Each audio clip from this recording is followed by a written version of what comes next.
And I would love to know how that came about and, why you decided to start doing that, and a little bit just maybe about how you choose some of the charities that you choose to support. Yeah, thanks for asking about that. I've been running the Spusta Gnome Secret Stash for, I don't know, it feels like 10 years plus. I think I've charity has always kind of been something I've been taught and like part of my life. Uh, Cup runneth over. My parents were successful and very charitable, um, in a human way. Helping an employee that might need help with something, but also in just like, oh, we're going to donate to this cause because we feel this is important and we have this extra money. So that was kind of taught to me. But I think a turning point for me was seeing my stuff was going for so much on eBay, and I wasn't getting any of it, and my collectors were spending it, and it was going to flippers. It was going to something.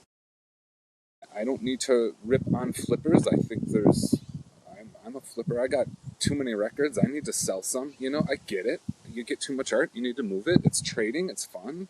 Or Make a profit. when you're making a career out of it and it's like all you do, you're not collecting the art. You're not doing it for the love of it or for the spirit of it for records either. Like the people who line up on Record Store Day to buy, the Taylor Swift Record Store Day one because they know that's going to be the one that resells for the highest. Like that, you're not doing it because you like the music. You're just doing it to make a buck. So I hear you. There's a distinction between the two.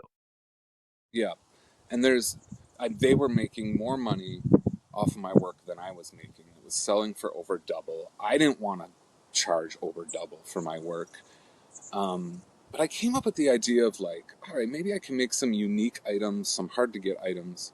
We'll put them on eBay, and at least we'll be competing with them and giving our customers. I mean, that's the other thing that was happening is it was just upsetting my customers, my collectors. How come he gets it, and he's reselling it, and I can't get it? Well, I don't know how to do that other than to pick favorites and have like a list of the 100 coolest customers. I mean, how do you They'll do that? say though you do more so than more so than many artists that come to my head directly. Luke is one of the other ones that comes right to mind, but it's hard to think of many artists who are so engaged with their fan base and really do listen to what their fans have to say and pay attention, and to the point of even adopting paper names and taking suggestions and your level of involvement with your fans is, I mean, that really makes it make a lot more sense. And they share with me. They pull me in.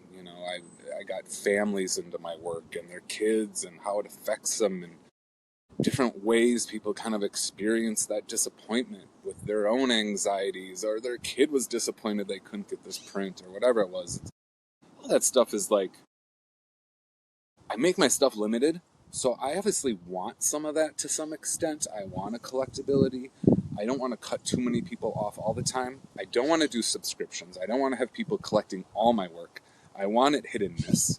So I want you coming back for more. Um, but yeah, doing the Secret Gnome Secret Stash just allowed us. I'm like, all right, I'm going to put up work. I want the same dollar that those flippers are getting, but I'm just gonna move that extra money to charity, and I think that helped people feel better about paying the higher price too. Because when you pay $300 for a poster, the artist got 40, the band got 40, and the flipper got 220. I mean, that's annoying. That's like, it pains you to do that. So I wanted customers to feel better about having to pay that higher price. eBay gives everyone a chance. It's getting top dollar. I'm not looking to get absolute auction price for my work, but that kind of allowed it to reach a new audience and allow everyone to have a chance and allow us to pick and choose our causes we all feel good about. And I'm trying not to be too political, but I mean, right now, today, if I want to feed hungry people, that's political. This is going to be released later.